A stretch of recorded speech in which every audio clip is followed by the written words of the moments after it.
మా నాయకుడు జగన్మోహన్ రెడ్డి గారు నాడు నేడు కార్యక్రమంలో భాగంగా డెవలప్ చేసినటువంటి స్కూల్స్ కి విజిట్ చేశారు. ఆ చక్కగా బెంచ్ల మీద కూడా కూర్చున్నారు. మరి ఆ విజిట్ లో ఖచ్చితంగా చంద్రబాబు నాయుడు గారు లోకేష్ గారు అనుకుని ఉంటారు, చక్కగా ఇంత ఇన్ఫ్రాస్ట్రక్చర్, ఈ బెంచెస్ కానీ, ఆ బ్లాక్ బోర్డ్స్ కానీ, ఆ రూమ్ యొక్క పెయింట్స్ కానీ, అక్కడ ఒక మంచి ఫ్యాను, అక్కడ ఉన్నటువంటి ఆ కార్పొరేట్ స్థాయి వాతావరణము and the quality of education, ఏ విధంగా ఇంగ్లీష్ మీడియం అంతా కూడా ఇంట్రడ్యూస్ చేసి ఏ విధంగా చక్కగా పిల్లలు చదువులకు రాగలుగుతున్నారు, పిల్లల యొక్క యూనిఫామ్స్, వాళ్ళ యొక్క బుక్స్, అక్కడ పిల్లలకు సంబంధించినటువంటి మెను, గోరుముద్ద అప్పట్లో గొప్పగా మనము అమలు చేశాము పిల్లల కోసము. మరి ఇప్పుడైతే అవన్నీ ఏమీ ఉన్నట్టుగా కనపడటం లేదు. మరి అన్ని చూసైనా వాళ్ళు అనుకుని ఉంటారు, జగన్మోహన్ రెడ్డి గారు ఎంత బాగా చేశారని మనసులో ఖచ్చితంగా అనుకుని ఉంటారు. మరి నేను చెప్తా ఉన్నా, యూపీహెచ్సీలు కూడా అదే విధంగా ఈరోజు రాష్ట్ర వ్యాప్తంగా కూడా అన్ని చోట్ల కూడా చాలా చక్కగా ప్రభుత్వ నిర్వహణతో ప్రభుత్వ రంగంలో చక్కగా నడుస్తున్నటువంటి తీరు. మీరు ఏ హాస్పిటల్ కన్నా వెళ్ళండి, చక్కగా ఏ విధంగా సేవలు అందిస్తున్నాయో చూస్తారు. కాబట్టి మీ విధానం అది కాదు. కాబట్టి ఎంతసేపు మీరు పీపీపీ అని చెప్పడము ఎవరికో, ఇప్పటి నుంచే కాదు అప్పటి నుంచే, గతంలో 2014 నుంచి 19లో మీరు ఆ టైంలో కూడా మీరు ఇదే విధానం మీరు పాటించారు. మీరు ఎంతసేపు ఈ ప్రైవేటైజేషన్ అనేటువంటి ఐడియాలజీని నమ్ముకుంటారు. ఈ పీపీపీ స్టైల్లోనే బాగుంటది అనేది మీ ఆలోచన. కానీ మీరు చూశారు కదా ప్రభుత్వ రంగంలో ఏ విధంగా ఆ బడులు నడుస్తున్నాయి.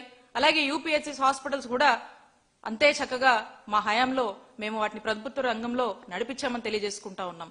గతంలో ఈ వైఎస్ఆర్ విలేజ్ క్లినిక్స్ రాష్ట్ర వ్యాప్తంగా కూడా చూస్తే చంద్రబాబు నాయుడు గారి హయాంలో అప్పట్లో 7,600 ఉండేవి.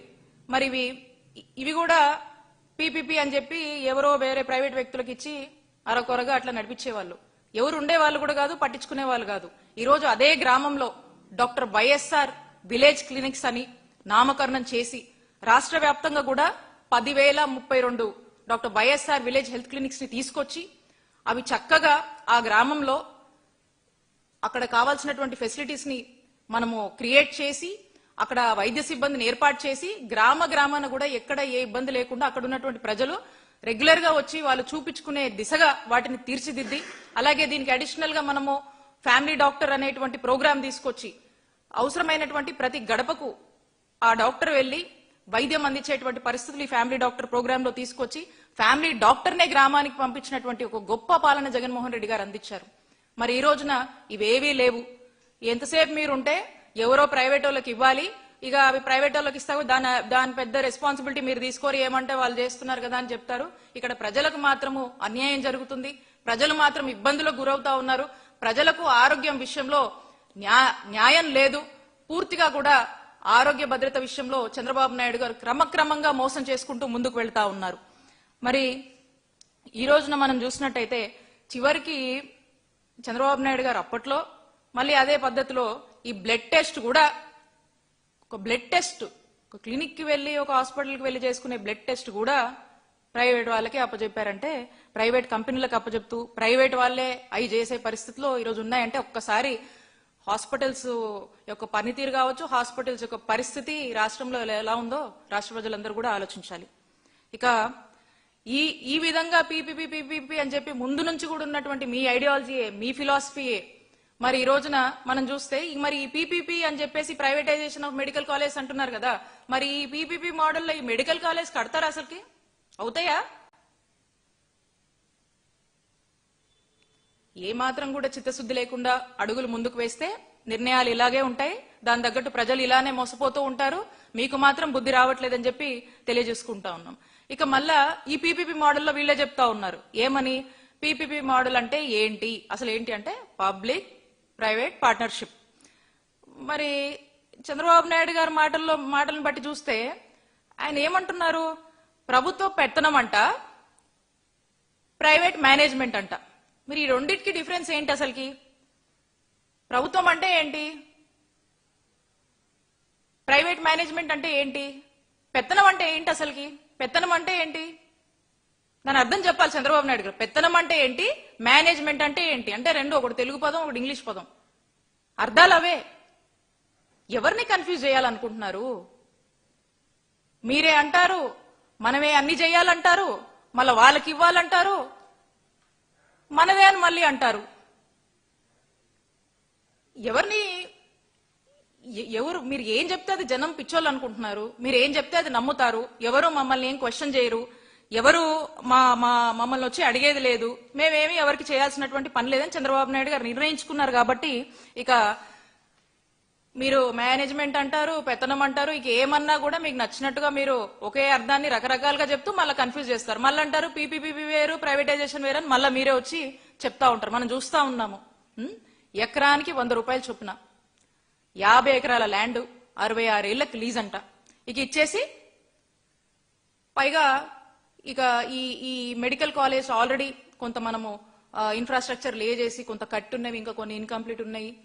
ఇవన్నీ కూడా వాళ్ళకి ఇచ్చేసి మేం పెత్తనం చేస్తాం, మళ్ళీ మాకిందే ఉంటది, హక్కులు మాకే ఉంటాయి, నిర్వహణ వాళ్ళు చేస్తారు అంటారు. మళ్ళీ అంటారు మళ్ళీ పీపీపీకి ఇచ్చేస్తున్నాము వాళ్ళు చూసుకుంటారంటారు. ఏదేదో మీరే కన్ఫ్యూజ్ అయ్యి ఏదేదో చెప్తా ఉన్నారు. ఇవన్నీ చేస్తూ ఈ గవర్నమెంట్ మెడికల్ కాలేజ్ ని మీరు ఒక 5,000 కోట్లు పెట్టి, అప్పుడు ఇప్పుడు ఆల్రెడీ ఫండ్స్ టైప్ కూడా ఉన్నాయి, అవి పూర్తిగా కంప్లీట్ చేయకుండా ప్రైవేటైజేషన్ అని చెప్పి వాళ్ళకి ఎవరికో ఇవ్వాలని చెప్పేసి ఒక స్కామ్ కి తెరలేపారు. మళ్ళీ ఇప్పుడు ఏమంటున్నారు, 2 ఏళ్ల పాటు జీతం కూడా ప్రభుత్వం ఇవ్వాలని చెప్తున్నారు. ఇది ఇంకొక స్కామ్. ఇలా స్కామ్ మీద స్కామ్ చేస్తూ పూర్తిగా మీరు ఈ మెడికల్ కాలేజ్ ని వైద్య ఆరోగ్య రంగంలో ప్రజలకు ఇవ్వాల్సినటువంటి మెరుగైన వైద్య సేవల్ని, అటు డాక్టర్ విద్య చదువుకునేటు అభ్యసించాల్సినటువంటి ఆ విద్యార్థుల ఆశల్ని అందరికీ ఉరేస్తున్నారని తెలియజేసుకుంటున్నాం. ఇలాగా ఇందాక మనం మాట్లాడినట్టు ఇంత బేసిక్ ఫండమెంటల్ రైట్ అయినటువంటి, ఎవ్రీ సిటిజన్ రైట్ అయినటువంటి ఈ రైట్ ని అసలు కాలరాసేటువంటి హక్కు మీకెవరిచ్చారు చంద్రబాబు నాయుడు గారు?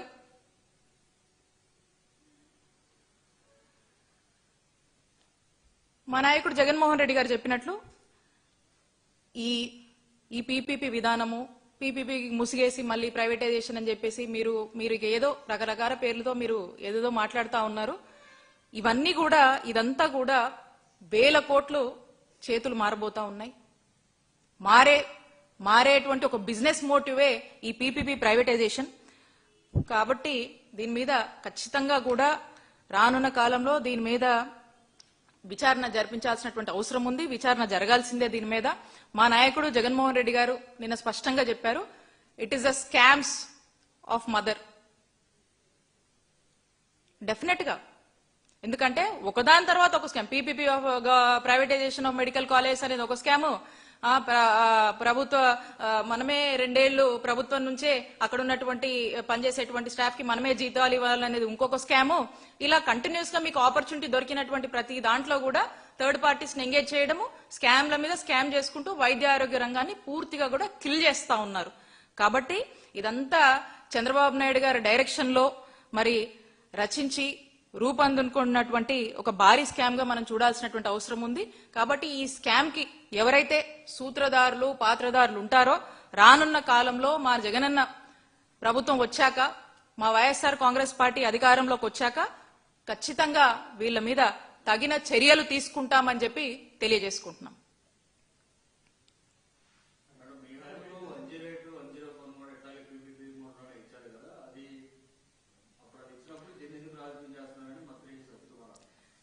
వాళ్ళు అదే మాట్లాడుతున్నాం కదా, మనము 108 సేవలు, 108 వాహనాల సేవలు, గవర్నమెంట్ మెడికల్ కాలేజ్ ఒకటే కంపారిజనా? గవర్నమెంట్ మెడికల్ కాలేజ్ అండి, అంత ల్యాండ్ ఏర్పాటు చేసి 500 కోట్లు ఖర్చుతో ఆల్రెడీ కొంత మనము ఇన్ఫ్రాస్ట్రక్చర్ లే చేసి కావాల్సినటువంటి అన్ని ఫెసిలిటీస్ ని మనము క్రియేట్ చేసుకొని ఫండ్స్ టైఅప్ చేసి ఎక్కడ ప్రభుత్వం మీద భారం లేకుండా ఎక్కడికక్కడ మనం ప్లాన్ చేసి ఒక యాక్షన్ ప్లాన్ పెట్టుకొని ఇవి కట్టాలనే ఉద్దేశంతో అక్కడ ఉన్నటువంటి ప్రాంత ప్రజలకు ఒక పెద్ద హాస్పిటల్ తీసుకురావాలి, చక్కటి వైద్య సేవలు అందించాలి, సూపర్ స్పెషాలిటీ, మల్టీ స్పెషాలిటీ సేవలను అందించాలనే ఉద్దేశంతో ముందుకు వెళ్తుంటే ఇది కట్టకుండా, దీని మీద వీళ్ళకు చిత్తశుద్ధి లేకుండా, ఇది వాళ్ళు చేయట్లేదు కాబట్టి ఎక్కడ లేని కంపారిజన్స్ ఏదేదో తెచ్చి మాట్లాడుతూ ఎందుకు ప్రజల్ని కన్ఫ్యూజ్ చేస్తున్నారు? 108 సేవలు బ్రహ్మాండంగా మేము అందించాము. ఈ రోజు ఏమో ఉన్నాయి, ఎక్కడున్నాయి ఈ అంబులెన్స్ లో? టైంకి వస్తున్నాయా? ఎంతమంది ప్రాణాలు కోల్పోతున్నారు? రోజుకు ఒక ఆర్టికల్ న్యూస్ పేపర్ లో చూస్తున్నాము. దానికి సమాధానం చెప్పండి. మీరు చేయాల్సినటువంటి పనులు, మీరు చేపట్టాల్సినటువంటి డెవలప్మెంట్ చేపట్టకుండా పైగా ఏవో సాకులు వంకలు వెతుక్కుంటూ ఏది పడితే అది మాట్లాడే మిమ్మల్ని ప్రజలు అన్ని గమనిస్తున్నారు, ప్రజలకు అన్ని అర్థమవుతుంది. అందుకే 1 కోటి సంతకాలని చెప్పి కుటుంబానికి ఒకరు వచ్చి సంతకం చేసి పెద్ద ఎత్తున కూడా ఈ రోజు చంద్రబాబు నాయుడు గారి ప్రభుత్వాన్ని వ్యతిరేకిస్తున్నారు ప్రజలు. అది ఆలోచించి ఇప్పటికైనా బుద్ధి తెచ్చుకొని ఈ నిర్ణయాన్ని వెనక్కి తీసుకోండి. వీలైనంత వరకు కూడా వైద్య ఆరోగ్య రంగంలో వీలైనంత వరకు కూడా జగన్మోహన్ రెడ్డి గారు తీసుకొచ్చినటువంటి ఇనిషియేటివ్స్ కావచ్చు, జగన్మోహన్ రెడ్డి గారు ఏదైతే ఉన్నటువంటి సిస్టమ్స్ ఒక స్టాండర్డ్స్ మెయింటైన్ చేశారో కనీసం ఉన్నాయి అయ్యన్న ఆల్రెడీ మేము చేసాం అవన్నీ చూసి నేర్చుకుని ఆ స్టెబిలిటీ అనేది మెయింటైన్ చేయమని చెప్పి ఈ ప్రభుత్వాన్ని మేము కోరుతా ఉన్నాం.